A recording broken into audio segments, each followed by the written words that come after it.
Hello friends, very good morning. ఇవాళ editorial start చేసే ముందు మనం రీసెంట్గా లాంచ్ చేసిన క్యాట్ ఇన్ఫినిటీ కోర్స్ గురించి ఒక చిన్న ఇంట్రొడక్షన్. సో క్యాట్ అనేది మీకు తెలిసిందే. ఇండియాలో ప్రీమియర్ బీ స్కూల్స్ అయిన ఇండియన్ ఇన్స్టిట్యూట్స్ ఆఫ్ మేనేజ్మెంట్ ఐఐఎమ్స్లో అడ్మిషన్ కోసం కండక్ట్ చేయబడే test, common admission test, MBA entrance test కింద మీరు తీసుకోవచ్చు ప్రీమియం బీ స్కూల్స్లో ఎంబీఏ చేయడం కోసం. సో దీనికి ఫ్యాకల్టీ ఎవరంటే నేను అండ్ కృష్ణ సార్.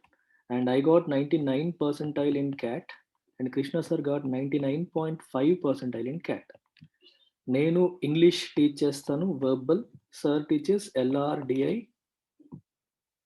సార్ వచ్చేసి మీకు LR as well as DI, logical reasoning, data interpretation, దాంతోపాటు క్వాంట్ కూడా సార్ టీచ్ చేస్తారు. సో అర్థమెటిక్ పోర్షన్ అంతా కూడా సారే టీచ్ చేస్తారు. అండ్ అలాంగ్ విత్ దిస్, అంటే మేము క్యాట్లో పర్సంటేజ్ సాధించామన్నది ఒకటే పాయింట్ కాదు. మేము క్యాట్ రాసినది 2007-8 ప్రాంతంలో. తర్వాత విడిడ్ ఎంబీఎస్ కూడా మేము top colleges, MDI management development institute, ఇండియాలో ఇది 7th బెస్ట్ బీ స్కూల్. ఈ బీ స్కూల్లో ఇద్దరం కూడా ఎంబీఏ కలిసి కంప్లీట్ చేసాం. తర్వాత సార్ కృష్ణ సార్ ఐసిఐసిఐ బ్యాంక్లో పనిచేస్తున్నారు. అండ్ నేను I worked in the corporate for another close to 10 years and quit and started Eltex classes. So there is a rich experience. Subject మ్యాటర్తో పాటు బీ స్కూల్ లైఫ్ గురించి మాకు అవగాహన ఉండింది. తర్వాత వచ్చే కార్పొరేట్ లైఫ్లో కూడా సార్ ఇంకా పనిచేస్తున్నారు, నేను 10 years పనిచేశాను. All this will come together and help you in your CAT preparation. And CAT ప్రిపరేషన్లో చాలామంది స్ట్రగుల్ అయ్యేది జీడిపిఏ దగ్గర కూడా. అంటే అలాంగ్ విత్ రిటర్న్ టెస్ట్ అనేది ప్రిపరేషన్ అనేది మనం కామన్గా చేసుకుంటాం. జీడిపిఏకి వెళ్ళేసరికి చాలామంది ఏం మాట్లాడాలో తెలియదు, ఎలా మాట్లాడాలో తెలియదు, చాలా స్ట్రగుల్ అవుతూ ఉంటారు. కారణం ఏంటంటే జనరల్ నాలెడ్జ్, ఎస్పెషల్లీ ఎకానమీకి సంబంధించిన పోర్షన్ పైన సరైన అవగాహన లేకపోవడం వల్ల. ఇన్ఫ్యాక్ట్ మేము ప్రిపేర్ అయ్యేటప్పుడు కూడా వీ ఫేస్డ్ సిమిలర్ ఇష్యూస్. అందుకనే when we decided to launch this, we have decided to have exclusive focus for GDPI right from the beginning. అంటే స్టార్టింగ్ నుంచే మీకు బర్నింగ్ ఇష్యూస్ పైన అవగాహన కల్పించడం, హిందూ ఎడిటోరియల్స్ ద్వారా వాటి మీద సబ్జెక్ట్ నాలెడ్జ్ బిల్డ్ చేయడం. ప్లస్ నేను యూపీఎస్సీ ఎకానమీ టీచ్ చేస్తాను యూపీఎస్సీ వాళ్ళకి. సో దాంట్లో కొన్ని ఇంపార్టెంట్ పోర్షన్స్ అనేవి క్యాట్ ఆస్పిరెంట్స్కి కూడా నేను అవైలబుల్గా పెడతాను. You can access that content along with your regular written test preparation. ఇలా వెళ్ళడం వల్ల ఇంటిగ్రేటెడ్ ప్రిపరేషన్ ఉంటుంది. And all this at just 15,000 rupees. ఇది కూడా మీరు 3 ఇన్స్టాల్మెంట్స్లో పే చేయొచ్చు. సో మంత్కి 5,000 చొప్పున మీరు పే చేయొచ్చు. And life time validity. So చాలామంది జాబ్ చేస్తూ క్యాట్ రాస్తూ ఉంటారు. సో ఒకసారి 2 సార్లు అని కాదు, మీరు ఎన్నిసార్లు అన్నా రాయండి. ఎయిమ్ ఫర్ ఐఎమ్స్లో సాధించడానికి ప్రయత్నం చేయండి. Even if it takes 3 attempts, we will stay with you. 2 attempts, we will stay with you. ఒక్క ఫీజుతోనే మీరు ఎన్నాళ్ళైనా ప్రిపేర్ కావచ్చు. అలాగే స్టూడెంట్స్ డిగ్రీ చదువుతున్నప్పుడు మీరు జాయిన్ అయిపోయినా సరే, throughout your graduation you can continue to prepare with us. అందుకే టైమింగ్స్ కూడా ఎలా సెట్ చేసామో చూస్తే మీరు టైమింగ్స్ అనేవి 7 to 9 PM వీక్ డేస్లో, వీకెండ్స్ ఏమో ఇలాగా. సో ఇలా పెట్టడం వల్ల ఏమవుతుందంటే జాబ్ చేసే వాళ్ళు అటెండ్ కావచ్చు. 7 to 9 PM అంటే కొన్నిసార్లు మార్నింగ్ ఉంటుంది, మార్నింగ్ 6 to 7. సో ఈ టైమింగ్స్ ఎలా అంటే ఆఫీస్కి వెళ్ళే వాళ్ళకి బాగుంటుంది, కాలేజ్ స్టూడెంట్స్ కూడా అటెండ్ అవ్వచ్చు, అండ్ కంప్లీట్ చేసిన వాళ్ళు ఎప్పుడైనా అటెండ్ కావచ్చు. సో వీకెండ్స్, వీక్ డేస్లో ఈవినింగ్ క్లాసెస్ ఇలా పెడుతూ మనం వెళ్తాం. అండ్ మాక్ టెస్ట్ జరుగుతాయి, ఎక్స్ప్లెనేషన్ జరుగుతాయి, కంప్లీట్ అన్నీ కూడా మేము కవర్ చేయడం జరుగుతుంది. ఇంట్రెస్ట్ ఉన్న వాళ్ళు కాల్ దిస్ నెంబర్. సో ఈ నెంబర్కి కాల్ చేయండి. సో ఇక్కడ నెంబర్ రాస్తున్నాను, 7893899553. ఈ నెంబర్కి కాల్ చేసి మీరు జాయిన్ అవ్వచ్చు. క్లాసెస్ స్టార్ట్ అయ్యాయి, you can join any time. Take care, by by.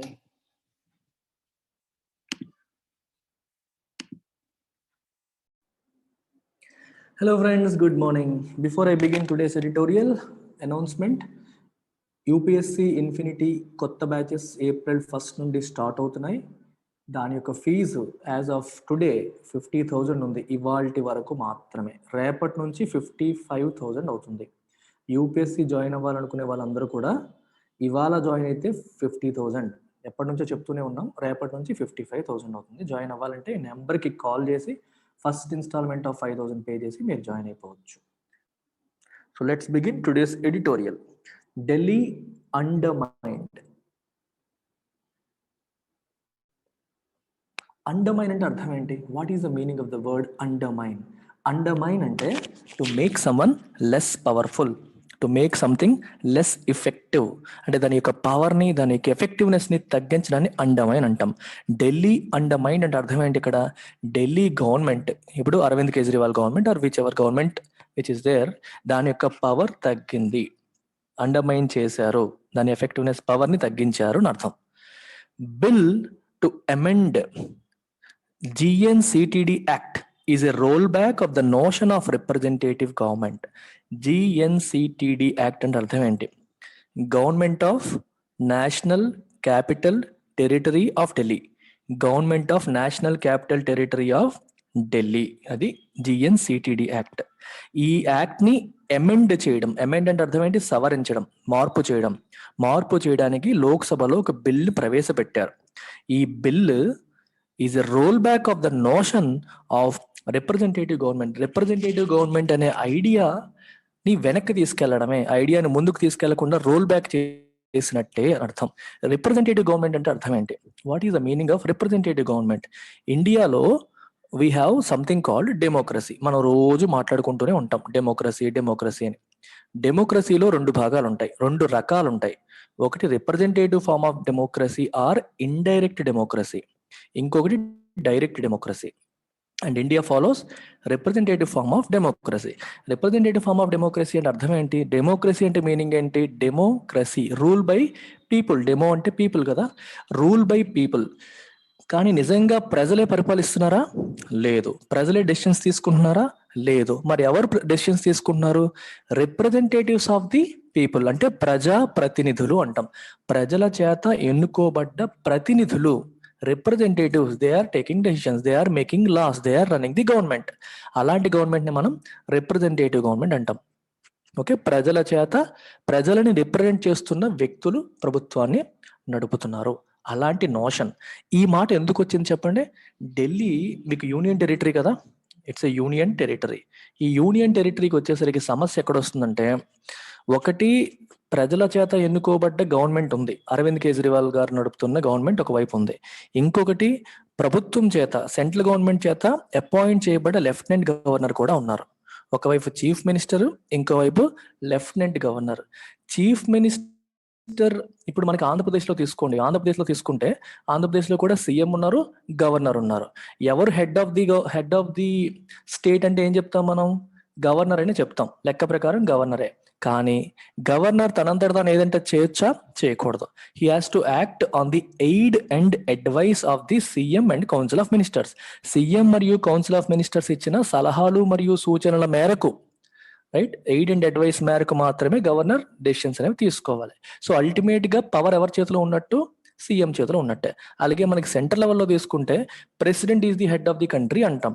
అయినప్పటికీ he has to act on the aid and advice of PM and council of ministers. ప్రధానమంత్రి మరియు కౌన్సిల్ ఆఫ్ మినిస్టర్స్ వాళ్ళు చెప్పిన సలహా మరియు సూచనల మేరకు ఆయన యాక్ట్ చేయాలి. సో అల్టిమేట్ గా ఎవరి చేతిలో ఉన్నట్టు ప్రభుత్వం? మళ్ళీ ప్రైమ్ మినిస్టర్ చేతిలోనే ఉంది. అయితే ఢిల్లీకి వచ్చేసరికి కొంచెం మతలబు ఉంది. Delhi is not a proper state, అది యూనియన్ టెరిటరీ కిందకు వస్తుంది. అందుకని దానికంటూ కొన్ని స్పెషల్ ప్రావిజన్స్ ఉన్నాయి.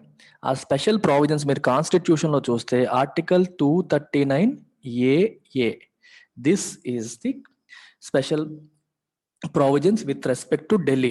ఈ ఆర్టికల్ మీరు రెఫర్ చేస్తే ఢిల్లీకి స్పెసిఫిక్ గా ఉన్న స్పెషల్ ప్రావిజన్స్ అందులో మెన్షన్ చేయబడి ఉంటాయి. సో ఈ స్పెషల్ ప్రావిజన్స్ ఏంటి అంటే చాలా ఇంపార్టెంట్, అది కేర్ఫుల్ గా వినండి.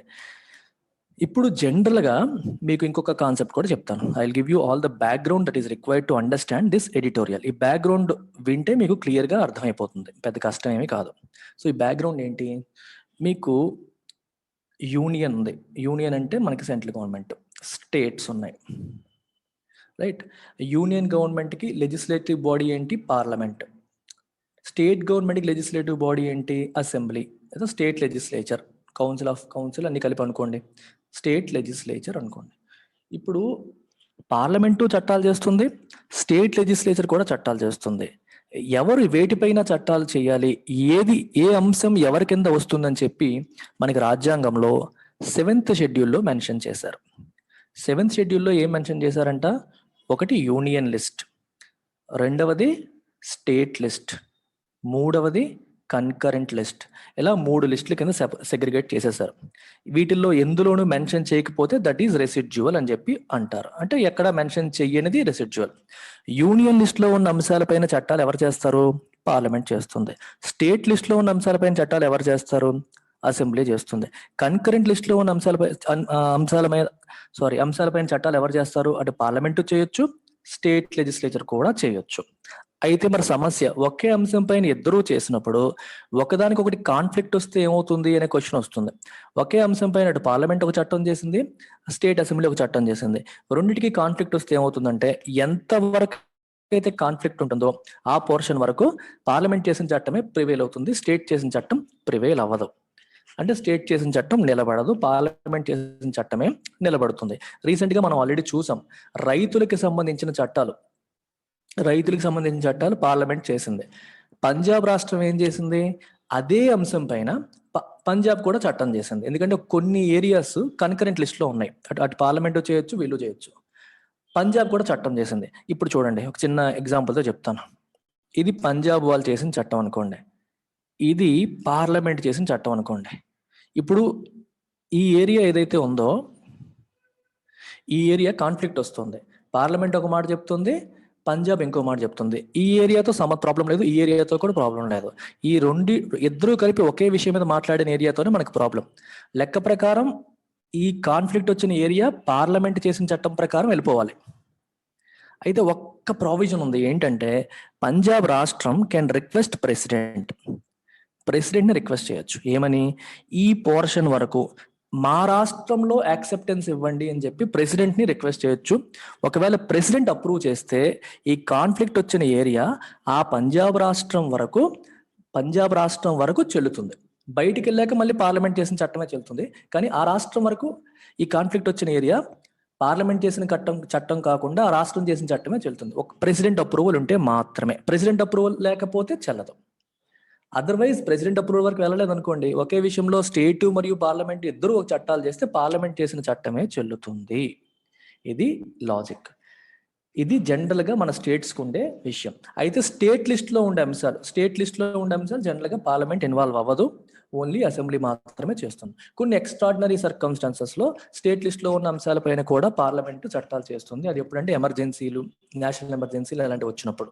అవన్నీ ఇంకో రోజు ఇంకో క్లాస్లో, పాలిటీ క్లాస్లో మనం మాట్లాడుకుందాం. అయితే ఇక్కడ ఇంపార్టెంట్ ఆస్పెక్ట్ ఏంటి? రెగ్యులర్ స్టేట్స్ కి ఢిల్లీకి ఉన్న డిఫరెన్స్ ఏంటనే తెలియాలి. ఇప్పుడు ఏం చెప్పాను? స్టేట్ లిస్ట్ లో అంశాలపైన ఎవరు చట్టాలు చేస్తారని చెప్పాము?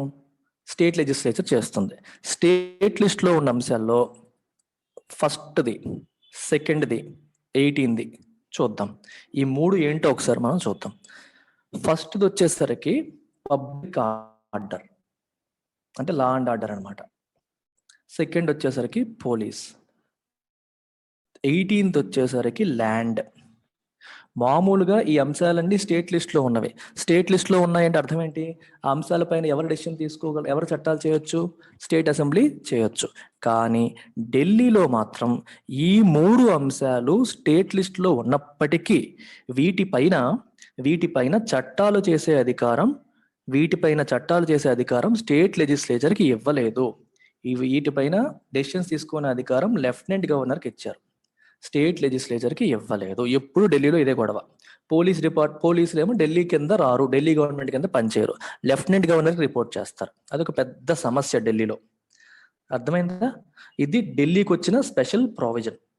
మరి అది ఎందుకు అలా పెట్టారు అనేది మనకు తెలియదు. ఎందుకంటే మన సెంట్రల్ గవర్నమెంట్ కూడా ఢిల్లీలో ఉంటుంది, అందుకని చేశారో లేదా వేరే కారణం వల్ల చేశారో నాకు తెలియదు. కానీ సో ఈ 3 అంశాలపైన స్టేట్ గవర్నమెంట్కి చట్టాలు చేసే అధికారం లేదు, ఓన్లీ సెంట్రల్ గవర్నమెంట్ మాత్రమే చేస్తుంది. లెఫ్టినెంట్ గవర్నర్ మాత్రమే చేస్తారు. లెఫ్టినెంట్ గవర్నర్ని ప్రెసిడెంట్ అపాయింట్ చేస్తారు. కాబట్టి ఇనేవే ఇండైరెక్ట్ గా ఢిల్లీ యొక్క పిలక ఇంపార్టెంట్ ఆస్పెక్ట్స్ సెంట్రల్ గవర్నమెంట్ చేతిలోనే ఉంటాయి. స్టేట్ గవర్నమెంట్ అన్ని విషయాల్లో ఇన్వాల్వ్ అవ్వలేదు. ఓకే, ఇది ఒక అంశం. రెండో అంశం చూడండి. రెండో అంశం ఏంటంటే మిగిలినవి ఈ 1, 2, 18 అంశాలు కాకుండా స్టేట్ లిస్ట్ లో ఉన్న మిగిలిన ఆస్పెక్ట్స్ పైన CM and council of ministers లేదా వాళ్ళ అసెంబ్లీ చట్టాలు చేయొచ్చు అంటే చేయొచ్చు. చేసిన తర్వాత అప్రూవల్కి ఎక్కడికి వెళ్తాయి? లెఫ్టినెంట్ గవర్నర్ దగ్గరికి వెళ్తాయి. ఇప్పుడు సీఎం వీళ్ళు ఒక డెసిషన్ తీసుకున్నారు, లెఫ్టినెంట్ గవర్నర్ దగ్గరికి వెళ్ళారు. లెఫ్టినెంట్ గవర్నర్ దాన్ని యాక్సెప్ట్ చేస్తే గొడవ లేదు. ఒకవేళ లెఫ్టినెంట్ గవర్నర్కి డిఫరెన్స్ ఆఫ్ ఒపీనియన్ ఉందనుకోండి, అంటే అసెంబ్లీ పాస్ చేసిన ఒక బిల్లు పైన లెఫ్టినెంట్ గవర్నర్కి యాక్సెప్టెన్స్ లేదు, నా ఒపీనియన్ వేరేలాగా ఉంది అన్నారు అనుకోండి, అప్పుడు ఏం చేయాలంటే lieutenant governor he can refer it to president. ఏదన్నా అంశం లెఫ్టినెంట్ గవర్నర్ యాక్సెప్ట్ మీరు చేశారు, చట్టం చేశారు, కానీ ఆ చట్టం నాకు యాక్సెప్టబుల్ కాదు అని లెఫ్టినెంట్ గవర్నర్ భావిస్తే he can refer it to president. ప్రెసిడెంట్కి రిఫర్ చేయొచ్చు. ప్రెసిడెంట్కి రిఫర్ చేసి ప్రెసిడెంట్ సమాధానం ఇచ్చే లోపు అర్జెంట్ అనుకోండి, వెంటనే డెసిషన్ తీసుకోవాలనుకోండి, లెఫ్టినెంట్ గవర్నర్కి ఏది కరెక్ట్ అనిపిస్తే అది చేసుకుంటారు. What ever he feels deems necessary, what ever he deems correct, ఆయన ఆ డెసిషన్ తీసుకునే అధికారం లెఫ్టినెంట్ గవర్నర్ చేతిలో ఉంది. ఇది ఆర్టికల్ 239A. దీన్ని చూస్తే మనకి ఏమర్థమవుతుంది? అంతా కూడా లెఫ్టినెంట్ గవర్నర్ చేతిలోనే ఉంది. కొన్ని 3 ఇంపార్టెంట్ 1 షెడ్యూల్లో స్టేట్ లిస్ట్ లో ఉన్న అంశాలు 1, 2, 18 ఎలాగూ స్టేట్ చేతిలో లేవు. మిగిలినవన్నా వాళ్ళ చేతిలో కంప్లీట్ గా ఉన్నాయంటే చట్టాలు చేసే అధికారం ఇచ్చింది గవర్నమెంట్. ఓకే, ఇంకా ఏం చెప్తుంది? Lieutenant governor must act on the aid and advice of CM and council of ministers అని కూడా చెప్పారు. బానే ఉంది, వీళ్ళు చెప్పినట్టుగా యాక్ట్ చేయాలని రాశారు. కానీ ఆయన డిఫరెన్స్ ఆఫ్ ఒపీనియన్ ఉంటే అప్పుడు ఏంటి? వాళ్ళు చెప్పింది నీకు నచ్చింది అనుకోండి, ప్రాబ్లం లేదు. ఈయన యాక్సెప్ట్ చేయకపోతే ఏంటి అనే విషయం కూడా ఈ ఆర్టికల్లో క్లియర్ గా రాశారు. ఒకటి ఏంటంటే ప్రెసిడెంట్కి రిఫర్ చేయొచ్చు అన్నారు. ప్రెసిడెంట్ ఏ సలహా అయితే ఇస్తారో ఆ సలహాని లెఫ్టినెంట్ గవర్నర్ ఫాలో అవ్వాలి. ప్రెసిడెంట్ ఏం చెప్తే ఫాలో అవ్వాలి. ఒకవేళ ప్రెసిడెంట్ ఇంకా చెప్పడానికి డిలే అయింది అనుకోండి, చాలా టైం తీసుకున్నారు అనుకోండి, ఈ గ్యాప్ లో అర్జెంట్గా ఆయన డెసిషన్ తీసుకోవాల్సిన పరిస్థితి వచ్చింది అనుకోండి, అప్పుడు సీఎం వాళ్ళు చెప్పింది ఫాలో అవ్వాల్సిన అవసరం లేదు. ఆయనకి ఏదైతే నెససరీ అనిపిస్తుందో అది ఫాలో అయ్యే అవకాశం ఉంది. ఇన్ని రకాలుగా ఆల్రెడీ ఢిల్లీ గవర్నమెంట్ లో, యూనియన్ టెరిటరీలో ఎలక్టెడ్ రిప్రజెంటేటివ్స్, ప్రజల చేత ఎన్నుకోబడ్డ సీఎం కౌన్సిల్ ఆఫ్ మినిస్టర్స్ కంటే కూడా ప్రెసిడెంట్ చేత అపాయింట్ చేయబడ్డ లెఫ్టినెంట్ గవర్నర్కే ఎక్కువ పవర్స్ ఉన్నాయి, ఆల్రెడీ ఎక్కువ ఉన్నాయి. ఇంకొంచెం మార్చి దాంట్లో వాళ్ళ పవర్ని తగ్గించేలాగా కొన్ని బిల్స్ లో కొన్ని అంశాలను తీసుకొచ్చారు. అది ఇక్కడ సమస్య. ఒకసారి ఎడిటోరియల్ మొత్తం చూద్దాం. The Centre's bill seeking to amend the law relating to the running of the National Capital Territory of Delhi claims that it is aimed at giving effect to the interpretation given by the Supreme Court judgments on Delhi's governance structure. Okay.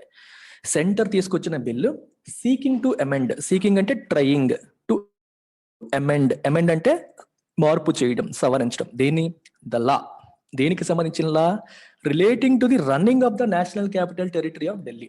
Delhi national capital territory of Delhi run చేయడానికి, govern చేయడానికి ఉన్న చట్టాన్ని మార్చడానికి, సవరణ చేయడానికి ప్రయత్నం చేస్తున్న central government bill అనేది క్లెయిమ్స్ అంటే సేస్ అంటోంది. ఏమంటోంది? That it is aimed at giving effect to the interpretation given by the Supreme Court judgments on Delhi's governance structure. ఢిల్లీలో ఉన్న గవర్నెన్స్ స్ట్రక్చర్ పైన, పరిపాలన ఈ నిర్మాణం పైన, స్ట్రక్చర్ పైన సుప్రీంకోర్టు రకరకాల సందర్భాల్లో కొన్ని కామెంట్స్ చేసింది, ఇంటర్ప్రిటేషన్ ఇచ్చింది ఇంతకు ముందు 2018 ప్రాంతంలో. సో సుప్రీంకోర్టు ఇంటర్ప్రిటేషన్ కి చట్టరూపం చేయడానికి చేస్తున్న ప్రయత్నమే ఇది అని చెప్పి ఆ బిల్ ఉంటుంది. Okay, the proposed changes are the very antithesis of what the court has said. Proposed changes అంటే ఏ చేంజెస్ అయితే ఈ బిల్లో ప్రపోజ్ చేస్తున్నారో, దీస్ ఆర్ ది వెరీ యాంటీథెసిస్ అంటే exact opposite of what the court has said. Court చెప్పిన దానికి exact opposite ఇది. మీరు కోర్టు చెప్పింది ఫాలో అవుతున్నామని బయటకు అంటున్నారు, కానీ కోర్టు చెప్పిన దానికి ఎగ్జాక్ట్ ఆపోజిట్ ఈ బిల్లులో ఉంది అని చెప్పి ఈ statement meaning. The bill, if it becomes law, will wholly undermine the court's efforts to strengthen the elected government vis-a-vis the appointed lieutenant governor. ఈ బిల్లు ఒకవేళ లా అయితే, అదేంటది? బిల్లుకి లాకి డిఫరెన్స్ ఏంటి? పార్లమెంట్లో కానీ అసెంబ్లీలో కానీ మనం ప్రవేశపెట్టినప్పుడు, అప్రూవల్ కాక ముందు ప్రవేశపెట్టినప్పుడు దాన్ని బిల్ అంటారు. అక్కడ ఓటింగ్ జరిగి అప్రూవల్ అయ్యి స్పీకర్ స్టాంప్ పడిపోతే లా అవుతుంది. అక్కడి నుంచి ప్రెసిడెంట్ దగ్గరికి వెళ్ళి ఆయన సంతకం పెట్టేస్తే యాక్ట్ అవుతుంది. సో బిల్, లా, యాక్ట్ అని చెప్పి అంటాం. కొన్నిసార్లు లాని యాక్ట్ని ఇంటర్చేంజబుల్గా వాడేస్తారు. ఇఫ్ ఇట్ బికమ్స్ లా, అది చట్టం అయితే, విల్ హోల్లీ అంటే కంప్లీట్గా అండర్మైన్ అంటే మేక్ సంథింగ్ లెస్ పవర్ఫుల్. దేన్ని? The courts efforts. కోర్టు ఏదైతే ప్రయత్నం చేసిందో ఆ ప్రయత్నాల్ని నీరుగార్చేలాగా, ప్రయత్నాలకి అణగారేలాగా చేస్తుంది. ఏంటో efforts? To strengthen the elected government. Vis a vis అంటే in relation to the appointed lieutenant governor. Lieutenant governor appoint చేయబడ్డ వ్యక్తి, ప్రెసిడెంట్ చేత అపాయింట్ చేయబడ్డ వ్యక్తి లెఫ్టినెంట్ గవర్నర్. సీఎం వీళ్ళంతా ఎవరు? ప్రజల చేత ఎన్నుకోబడ్డ వాళ్ళు. సో ప్రజల చేత ఎన్నుకోబడ్డ ఎలక్టెడ్ గవర్నమెంట్ యొక్క పవర్స్ ని స్ట్రెంగ్థెన్ చేయడం కోసం కోర్టు ప్రయత్నాలు చేసింది. ఆ ప్రయత్నాల్ని, ఆ ఎఫర్ట్స్ ని అండర్మైన్ చేయడానికి ఈ బిల్లు అండర్మైన్ చేస్తుంది, ఆ ఎఫర్ట్స్ నీరుగారు చేస్తుంది అని దీని అర్థం. The constitution bench verdict of July 4, 2018 said. Okay, constitution bench అంటే అర్థం ఏంటి? రాజ్యాంగ ధర్మాసనం. అంటే కాన్స్టిట్యూషన్ కి సంబంధించిన ఏదన్నా అంశాలపైన సుప్రీంకోర్టులో కేసు జరిగితే ఎక్కువ మంది, ఒక వ్యక్తి కాకుండా 3 లేదా 5 లేదా 7 కూర్చుని డిస్కస్ చేస్తారు. అలాంటి దాన్ని కాన్స్టిట్యూషన్ బెంచ్ అని అంటాం. వర్డిక్ట్ అంటే తీర్పు. ఎప్పుడు వచ్చింది ఆ తీర్పు? July 4, 2018. ఆ తీర్పు ఏం చెప్పిందంట?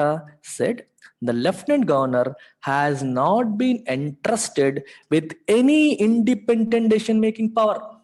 లెఫ్టినెంట్ గవర్నర్ తనంతట తాను ఏ డెసిషన్స్ తీసుకోకూడదు అంటే అతనికి అలాంటి పవర్ ఇవ్వబడలేదు. If you entrust someone with something, that means మీకు ఆ పవర్ ఇచ్చారు. ఎంట్రస్ట్ అంటే గివ్ అనే మీనింగ్ వస్తుంది అక్కడ. కానీ lieutenant governor has not been entrusted with, ఇది మీరే చెయ్యాలి అని నమ్మి ఇవ్వడం, అది ఎంట్రస్టింగ్. లెఫ్టినెంట్ గవర్నర్కి అలా ఏ power, independent decision making power అనేది లేదు, ఇవ్వబడలేదు అని చెప్పి సుప్రీంకోర్టు జడ్జిమెంట్ చెప్తోంది 2018లో. He has to either act on the aid and advice of the council of ministers or he is bound to implement the decision taken by the president అనే reference being made by him. మీకు already చెప్పాను ఇది. ఎప్పుడైనా సరే చూడండి, మళ్ళీ చెప్తాను. ఇక్కడ కౌన్సిల్ ఆఫ్ మినిస్టర్స్ ఒక విషయాన్ని లెఫ్టినెంట్ గవర్నర్ చెప్పారు. చెప్తే ఏం చేయాలి? Lieutenant governor has to either accept it or, నచ్చలేదు అనుకోండి, డిఫరెన్స్ ఆఫ్ ఒపీనియన్ ఉంటే ఏం చేయాలి? ప్రెసిడెంట్కి రిఫర్ చేయాలి. అప్పుడు ప్రెసిడెంట్ లెఫ్టినెంట్ గవర్నర్కి ఏమైతే చెప్తారో అది ఫాలో అవ్వాలి. ఇక్కడ ఇంకొక ప్రావిజన్ ఇక్కడ రాయింది, ఎడిటోరియల్ రాయింది, నేను మీకు చెప్తుంది ఏంటంటే, ప్రెసిడెంట్ డెసిషన్ మేకింగ్ డిలే అయితే, ఈలోపు అర్జెన్సీ అయితే, తనకి ఏది కరెక్ట్ అనిపిస్తే అది చేసే డిస్క్రిషనరీ పవర్ లెఫ్టినెంట్ గవర్నర్కి ఉంది. ఇది విషయం. చూడండి, the aid and advice clause pertains only to matters on which the elected assembly has powers under the state and concurrent list, but with the exception of public order, police and land. మీకు చెప్పాను కదా, state list లో ఇది first item, ఇది second item, ఇది 18 item. Schedule 7 లో union list, state list, concurrent list ఉంటాయి. అందులో స్టేట్ లిస్ట్ అంటే స్టేట్ గవర్నమెంట్ ఏ అంశాలపైన అయితే, ఏ అంశాలైతే స్టేట్ గవర్నమెంట్ పరిధిలోకి వస్తాయో వాటిని స్టేట్ లిస్ట్ అంటారు. అందులో మొదటిది పబ్లిక్ ఆర్డర్, రెండవది పోలీస్, 18వది ల్యాండ్. ఈ మూడింటి పైన ఢిల్లీ గవర్నమెంట్కి అధికారాలు లేవు. మామూలుగా వేరే అన్ని స్టేట్స్ కి ఉంటాయి, కానీ ఢిల్లీ మాత్రం లేవు. అందుకే విత్ ద ఎక్సెప్షన్ ఆఫ్ అన్నారు. ఇక్కడ ఎయిడ్ అండ్ అడ్వైస్ అనేది దేనికి పర్టైన్ అవుతుంది? Only to matters which the elected assembly has powers. Elected అసెంబ్లీకి ఏ అంశాలపైన అయితే పవర్స్ ఉన్నాయో వాటికి మాత్రమే ఎయిడ్ అండ్ అడ్వైస్ పనిచేస్తుంది. ఎక్సెప్షన్ ఏంటి? మళ్ళీ ఈ 3. And wherever there are differences, lieutenant governor కి ఎలక్టెడ్ గవర్నమెంట్ కి డిఫరెన్సెస్ వస్తే అప్పుడు లెఫ్టినెంట్ గవర్నర్ ఏం చేస్తారంట? ద ఫార్మర్ అంటే అర్థం ఏంటి? ఇంతకు ముందు చెప్పిన స్టేట్మెంట్ లో ఎవరెవరు ఉన్నారు? లెఫ్టినెంట్ గవర్నర్, ఎలక్టెడ్ గవర్నమెంట్, ఇలా ఇద్దరిని రిఫర్ చేసినప్పుడు ద ఫార్మర్ అంటే అర్థం ఏంటి? ముందు చెప్పబడ్డ వ్యక్తి, విచ్ ఈస్ లెఫ్టినెంట్ గవర్నర్. అదే ఇక్కడ లేటర్ అని రాశారు అనుకోండి, LATER కాదు, LATTR రాసినప్పుడు తర్వాత చెప్పబడింది అని అర్థం. అది ఫార్మర్ అంటే ముందు చెప్పబడింది, లేటర్ అంటే తర్వాత చెప్పబడింది. అప్పుడు లెఫ్టినెంట్ గవర్నర్ ఏం చేయాలి? Should refer the question to the president. Difference of opinion వస్తే ప్రెసిడెంట్ కి రిఫర్ చేయాలి. The court was at pains to clarify that the power to refer any matter to the president did not mean that every matter should be referred. Thus court అర్థమైందా ఇది?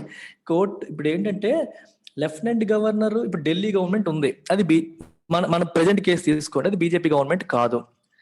Okay, అక్కడేమో వేరే పార్టీకి చెందిన government ఉంది, కేంద్రంలో BJP government ఉంది, right? So ఇప్పుడు ఏఏపీ గవర్నమెంట్ ఏ యాక్షన్ తీసుకున్నా సరే నాకు పవర్ ఉంది కదా, నేను ప్రతిదాన్ని కూడా యాక్సెప్ట్ చేయకుండా ప్రెసిడెంట్కి రిఫర్ చేసేస్తాను అని చెప్పి చేయకూడదు అని కోర్ట్ అంటుంది. అక్కడ ఏం ఒక ఎక్స్ప్రెషన్ రాశారు చూసారా, the court was at pains, అంటే if you are at pains to explain something, you are trying hard to explain something. నువ్వు ఎంత చెప్పినా వాళ్ళకి అర్థం కావట్లేదు అనే సెన్స్ లో మనం అంటాం, ఎంత ట్రై చేస్తున్నా నేను, I'm trying hard, I'm at pains to explain my feeling to you, నా ఫీలింగ్ చెప్పడానికి I'm trying hard. I meaning the court was at pains అంటే కోర్టు ట్రై చేస్తుంది హార్డ్ గా, ఏమని, టు క్లారిఫై దట్, క్లారిఫై చేయడానికి ఏంటని, the power to refer any matter to the president, ఏ matter అయినా ప్రెసిడెంట్ కి మీరు రిఫర్ చేయొచ్చు అని ఆర్టికల్ 239A ఉంది, కాదనట్లేదు. Did not mean that every matter should be referred, మీకు పవర్ ఉంది కదా ప్రతి మ్యాటర్ ని రిఫర్ చేయాలి అని కాదు మీనింగ్ అని కోర్టు అంటుంది. The guiding principle was that, అసలు what is the guiding principle, దేన్ని మనం ఆధారంగా తీసుకోవాలి, దేన్ని గైడెన్స్ కింద తీసుకోవాలి, was that the elected government should not be undermined by the unelected administrator. Elected government ఎప్పుడు కూడా అన్ఎలెక్టెడ్ అడ్మినిస్ట్రేటర్తో అండర్మైన్ కాకూడదు, వాళ్ళు వీళ్ళని వాళ్ళ పవర్ని తగ్గించేలాగా ప్రవర్తించకూడదు అనేది guiding principle. That is the guiding principle of the democracy, because democracy is rule by people. మరి పీపుల్ డైరెక్ట్ గా రూల్ చేయరు కాబట్టి పీపుల్ ఎవరినైతే ఎన్నుకుంటారో representatives, those people will rule us. ఇక్కడ ఎవరు, సీఎం, కౌన్సిల్ ఆఫ్ మినిస్టర్స్, వాళ్ళందరూ ఫస్ట్ ఎమ్మెల్యేస్ అయిన తర్వాతే కదా CM and council of ministers అయ్యారు. ఎమ్మెల్యేస్ అవ్వాలంటే ఎలక్షన్స్ లో గెలవాలి కదా, అది అర్థం. అందుకని ప్రజల చేత ఎన్నుకోబడి సీఎం మరియు కౌన్సిల్ ఆఫ్ మినిస్టర్స్ అయ్యి వాళ్ళు రూల్ చేస్తారు. ఇంకోవైపు లెఫ్టినెంట్ గవర్నర్ డైరెక్ట్ గా సెంట్రల్ గవర్నమెంట్ చెప్పిన దాని ప్రకారం ప్రెసిడెంట్ అపాయింట్ చేస్తారు. అపాయింట్ చేయబడ్డ అన్ఎలెక్టెడ్, ఎలక్ట్ చేయబడలేదు, అపాయింట్ చేయబడ్డాడు ఆయన, సెలెక్టెడ్ ఆయన, ఎలక్టెడ్ కాదు. ఎలక్షన్ అంటే ఎన్నుకోబడ్డం, సెలక్షన్ అంటే ఎంచుకోబడ్డం. ఎంచుకోబడ్డం చూడండి, నేను పలానా వాళ్ళని ఎంచుకున్నాను, సెలెక్ట్ చేసేసుకున్నాను. ఇక్కడ ఎలక్ట్ చేసుకోవడం డిఫరెన్స్ ఉంది కదా. ఎలక్ట్ చేయబడే వాళ్ళకే ఎక్కువ పవర్స్ ఉండాలి, ఇలా ఉండకూడదు, గైడింగ్ ప్రిన్సిపల్ అది అని చెప్పి అంటున్నారు. The bill introduced in the Lok Sabha does violence to this interpretation. Supreme court చెప్పిన ఈ ఇంటర్ప్రిటేషన్ ని లోక్సభలో ఇంట్రడ్యూస్ చేసిన bill does violence to it. Violence అంటే ఏంటి, హింస చేస్తోందనా, అంతే, దాన్ని నాశనం చేస్తోంది అని అర్థం, దాన్ని పోగొడుతుంది అనే మీనింగ్ మనకు వస్తుంది. రైట్, ద బిల్, అయితే బిల్ ఏం చెప్తుందో చూద్దాం. సీక్స్ టు డిక్లేర్, సీక్స్ అంటే tries to declare that in the context of legislation passed by the Delhi assembly, Delhi assembly pass చేసిన లెజిస్లేషన్ కాంటెక్స్ట్ లో, ఆ సందర్భంలో, ఆ విషయంలో, all references to the government would mean the lieutenant governor. చూడండి ఈ bill ఏమని చెప్తుంది, ఢిల్లీ అసెంబ్లీలో ఏదైనా చట్టం చేసి ఆ చట్టంలో గవర్నమెంట్ అని ఎక్కడన్నా రాస్తే దాని meaning CM, council of ministers కాదంట, దాని మీనింగ్ లెఫ్టినెంట్ గవర్నర్ అంట అని ఈ బిల్లు చెప్తోంది. పార్లమెంట్ లో తీసుకొస్తున్న ఈ బిల్లు చెప్తోంది. Indeed Delhi is a union territory.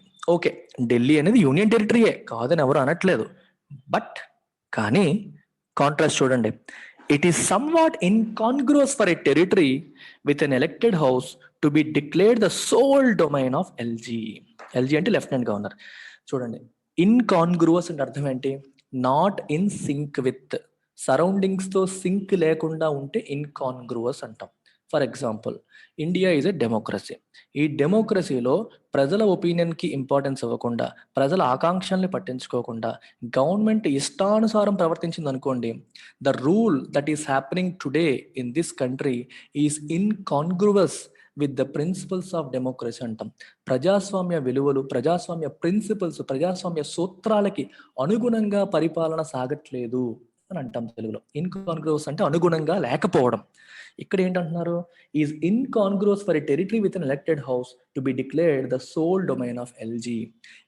Elected house అంటే అర్థం ఏంటి, ప్రజల చేత ఎన్నుకోబడ్డ నాయకులు ఉన్న ఈ టెరిటరీని ఎల్జీ, లెఫ్టినెంట్ గవర్నర్ యొక్క సోల్ డొమైన్, అతనిదే ఇదంతా అని డిక్లేర్ చేయడం అనేది ఇన్కాన్గ్రువస్, ప్రజాస్వామ్య సూత్రాలకి అనుగుణంగా లేదు అని అర్థం.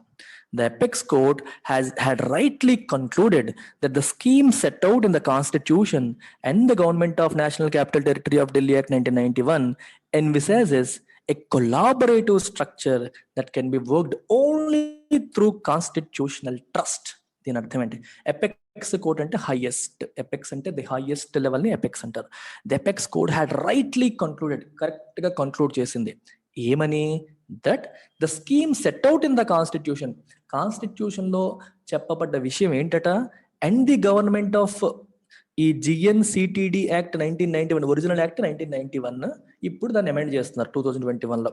ఇందులోనూ మరియు కాన్స్టిట్యూషన్ లో చెప్పబడ్డ అంశం ఏంటి, ఇట్ ఎన్విసాజెస్ ఏ కొలాబరేటివ్ స్ట్రక్చర్. ఎన్విసాజ్ అంటే ఇమాజిన్, ఇలా ఉండబోతుంది, ఇలా ఉండాలి అని ఊహించుకోవడాన్ని మనం ఎన్విసాజ్ అంటాం.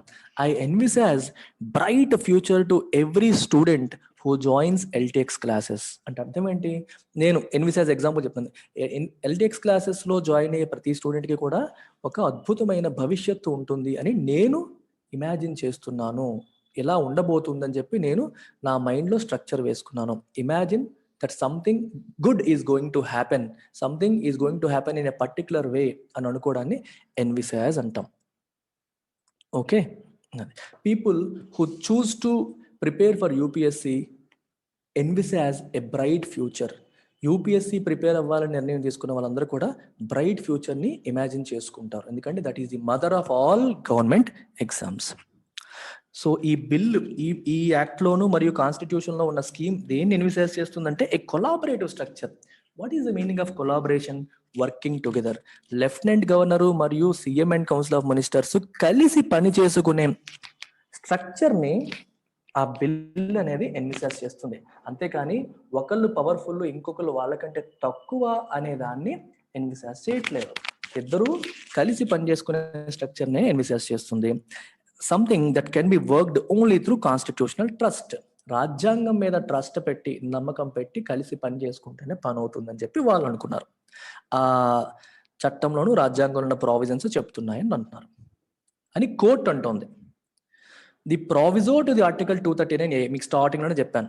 ఆర్టికల్ 239A లో ఉన్న ప్రావిజో అంటే కండిషన్స్, అందులో ఉన్న sub clauses, which empowers the LG to refer a difference of opinion with the Council of Ministers to the President, does not mean that the administrator is given an opportunity to come up with a different opinion on every decision made by the ministry. ఇక్కడే problem వస్తుంది. మీకు ఇందాక చెప్పాను ఈ meaning ఏంటి. Article 239AA లో ఉన్న ఒక ప్రావిజన్ ఏం చెప్తుంది, అది ఎంపవర్ చేస్తుంది ఎవరిని, లెఫ్టినెంట్ గవర్నర్ని, which empowers the lieutenant governor to refer a difference of opinion with the council of minister to the president. Council of ministers తో మీకు డిఫరెన్స్ ఆఫ్ ఒపీనియన్ వచ్చినప్పుడు దాన్ని ప్రెసిడెంట్ కి రిఫర్ చేసే అధికారం ఆర్టికల్ 239AA ఎవరికి ఇచ్చింది, లెఫ్టినెంట్ గవర్నర్ కి ఇచ్చింది. ఇట్ డస్ నాట్ మీన్, దాని meaning the administrator is given an opportunity to come up with a different opinion on every decision అని కాదు. మినిస్ట్రీ తీసుకొచ్చిన ప్రతి డెసిషన్ కి దానికి డిఫరెంట్ ఒపీనియన్ తో మీరు రావచ్చు అని కాదు. దాని మీనింగ్ అది కాదు. You should try to accept it first. ఒకవేళ మీకు డిఫరెన్స్ ఆఫ్ ఒపీనియన్ ఉంటే then you can refer to president. అంతేగాని ప్రతి డెసిషన్ కూడా నేను ఓకే చేయను, నేను ప్రెసిడెంట్ కి రిఫర్ చేస్తాను అని వెళ్ళకూడదు అని ఈ సెంటెన్స్ మీనింగ్. ఎట్ అయినప్పటికీ it is precisely what the bill proposes to do. కానీ ఇప్పుడు ఈ బిల్లులో వస్తున్న కొత్త ప్రావిజన్స్ లో అదే ట్రై చేస్తుంది అని చెప్తున్నారు. And it is quite incongruous that instead of parliament identifying the matters on which the LG's opinion should be sought, the bill proposes that LG himself would specify such matters. ఇది చాలా important sentence చూడండి. మామూలుగా ఇప్పుడు అర్థం ఏంటంటే ఏ అంశాలపైన LG opinion ని, అంటే లెఫ్టినెంట్ గవర్నర్ యొక్క ఒపీనియన్ ని అడగాలి అనేది మెన్షన్ చేశారంట. అది ఏం మెన్షన్ చేశారు, మామూలుగా అయితే ఇప్పుడు పార్లమెంట్ మెన్షన్ చేస్తే పర్లేదు, ఈ అంశాలపైన మీరు నిర్ణయం తీసుకునేటప్పుడు లెఫ్టినెంట్ గవర్నర్ యొక్క ఒపీనియన్ మీరు తీసుకోండి అని చెప్పొచ్చు. కానీ అక్కడ చట్టంలో ఏం రాశారు, కొత్త చట్టంలో LG himself would specify such matters. అంటే లెఫ్టినెంట్ గవర్నర్ చెప్తారు, ఈ అంశాలపైన మీరు నిర్ణయాలు తీసుకుంటే మీరు నా దగ్గరికి రావాలి, యూ షుడ్ ఆస్క్ మీ, నేను స్పెసిఫై చేసిన అంశాలపైన మీకు నా సలహా తీసుకోవాలి, నన్ను సంప్రదించాలి అని చెప్పి ఎల్జీఏ అంటారంట. ఎల్జీఏ అనే అవకాశాన్ని, లెఫ్టినెంట్ గవర్నర్ అనే అవకాశాన్ని పార్లమెంట్ ఇచ్చేసింది. సో దీనివల్ల ప్రాబ్లమా కాదా చెప్పండి. లెఫ్టినెంట్ గవర్నర్కి సీఎం అంటే నచ్చలేదు అనుకోండి, సీఎం ఏ నిర్ణయాలు తీసుకోవాలనుకున్నా ఆ నిర్ణయం మీరు తీసుకోకూడదు, నన్ను సంప్రదించే తీసుకోవాలని చెప్పి ఆయన చెప్పొచ్చు. ఇలాంటి పవర్స్ ఇచ్చేస్తుంది లెఫ్టినెంట్ గవర్నర్కి ఈ కొత్త అమెండ్మెంట్ అనేది. ఇది ప్రాబ్లం. అందుకే క్వైట్ ఇన్కాన్గ్రువస్ అని చెప్పన్నారు. ఇలా చేస్తే మరి ఇంకేమవుతుంది, దేనికి అనుగుణంగా వెళ్తుంది, దేనికి అనుగుణంగా వెళ్ళదు. అప్పుడు ఎన్వైరన్మెంట్ కూడా ఒకరికొకరు వ్యతిరేకంగా మారిపోతారు. కొలాబరేటివ్ స్ట్రక్చర్ మరి ఉండదు. You are not in sync with your surroundings. Lieutenant governor కి ఎలక్టెడ్ గవర్నమెంట్ కి ఎప్పుడు గొడవలు వస్తాయి దీనివల్ల. The clause that declares void, void అంటే అర్థం ఏంటి, శూన్యం, అది నథింగ్, అది చెల్లదు అని చెప్పడం. దేన్ని చెల్లదు అని చెప్పడం? Any rule that empowers the assembly or its committees to discuss any matter of day-to-day administration or conduct enquiries amounts to a rollback of representative government. అర్థం ఏంటంటే, ఏ రూల్ అయినా సరే అసెంబ్లీకి మరియు దాని యొక్క కమిటీస్కి డే టు డే అడ్మినిస్ట్రేషన్ సంబంధించిన అంశాన్ని డిస్కస్ చేయడానికి ఎంపవర్ చేసే ఏ రూల్ అయినా సరే వాయిడ్ అయిపోతుంది అని ఒక క్లాజ్ పెట్టారు. Or conduct enquiries. Enquiries conduct చేయడం అంటే తెలుసు కదా, ఇన్వెస్టిగేషన్ లాగా. ఏదన్నా అంశం పైన ఇన్వెస్టిగేషన్ కండక్ట్ చేయాలన్నా, లేకపోతే డే టు డే అడ్మినిస్ట్రేషన్ గురించి డిస్కస్ చేయాలన్నా, ఆ వాళ్ళకి గవర్నమెంట్కి పవర్ ఇచ్చేలాగా వాళ్ళు క్రియేట్ చేసుకునే ఏ రూల్ అయినా సరే వాయిడ్ అయిపోతుంది, చెల్లదు అని చెప్పి ఒక క్లాజ్ పెట్టారు దీంట్లో. దీని అర్థం ఏంటి? ఇట్ అమౌంట్స్ టు, అమౌంట్స్ అంటే ఈజ్ ఈక్వివలెంట్ టు, దేనికి సమానం? అది roll back of representative government. Representative government ని రోల్ బ్యాక్ చేసినట్టే, వెనక్కి తీసుకొచ్చేసినట్టే అని అర్థం.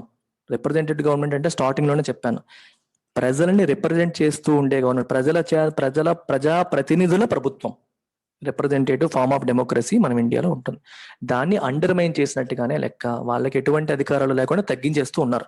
The union territory concept is one of the many ways in which India regulates relations between the center and its units. Centre తనకున్న మిగిలిన units ని ఉన్న relations ని రెగ్యులేట్ చేయడానికి ఉన్న ఒక concept union territories. It should not be used to subvert the basis of electoral democracy. ఈ concept ని ఉపయోగించి ఎలక్టరల్ డెమోక్రసీ యొక్క వెరీ బేసిస్ ని, ఫౌండేషన్ ని సబ్వర్ట్ చెయ్యకూడదు. సబ్వర్ట్ అంటే డ్యామేజ్ చేయకూడదు, కూలదొయ్యకూడదు. సబ్వర్షన్ అంటే మీకు కూలదొయ్యడం, అండర్మైన్ చేయడం. ఇందాక అండర్మైన్ అనే పదం చూసాం కదా, సేమ్ మీనింగ్ వస్తుంది. ఒక ఫౌండేషన్ ని పడగొట్టేలాగా చేయకూడదు. ఈ కాన్సెప్ట్ ని ఉపయోగించి electoral democracy is more important. Elections are very very important. ఎందుకంటే ఎలక్షన్స్ ఎంత ఇంపార్టెంట్ అంటే, అవి ఉండబట్టే ఈరోజు ప్రజలు ఇంకా మేము పవర్ఫుల్ అని ఫీల్ అవ్వగలుగుతున్నారు కొంతవరకు. ఎలక్షన్సే లేకపోతే ఇంకా డెమోక్రసీయే కాదు కదా, it becomes autocracy, it becomes monarchy.